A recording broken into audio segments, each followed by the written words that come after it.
मध्य प्रदेशातील दतिया जिल्ह्यात स्थित एक देवीचं मंदिर आहे जे राजकारण्यांमध्ये भलतंच फेमस आहे। का माहिती आहे? कारण हे मंदिर राजसत्ता मिळवण्यासाठी, शत्रूचा नाश करण्यासाठी आणि संकट निवारणासाठी प्रसिद्ध आहे। हे मंदिर आहे माँ पीतांबरा देवीचं। माँ पीतांबरा देवीला राजेशाही भक्तीची देवी मानली जाते।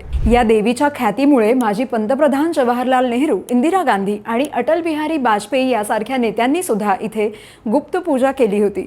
शिवाय अर्जुन सिंग, दिग्विजय सिंग, उमा भारती आणि शिवराज सिंग चौहान इत्यादी नेते मंडळीही इथे दर्शनाला येऊन गेली आहेत। सिंधिया राजघराण्याचं या मंदिराशी एक विशेष नातं आहे। मंदिर परिसरात त्यांच्यासाठी खास गेस्ट हाऊस सुद्धा आहे। विजयाराजे सिंधिया नवरात्रात 9 दिवस इथे साधना करत असत। माधवराव सिंधिया, वसुंधरा राजे, ज्योतिरादित्य सिंधिया यांच्यासह अनेक नेते या देवीचे आशीर्वाद घेतात। मंदिर परिसरातील वनखंडेश्वर महादेव शिवलिंगाला महाभारत काळाशी सुद्धा जोडलं जातं, ज्यामुळे या स्थळाला पौराणिक महत्त्वही प्राप्त आहे। या मंदिराच्या परिसरात धूमावती देवीचं मंदिर आहे। माँ पीतांबरा ही दशमहाविद्यांपैकी 8वी विद्या मानली जाते, यामुळेही तिला महत्त्व आहे। असं हे मंदिर खास राजकारणांचं मंदिर म्हणून ओळखलं जातं। ही माहिती तुम्हाला कशी वाटली कमेंट करून नक्की सांगा आणि लगाव बत्तीला फॉलो करा।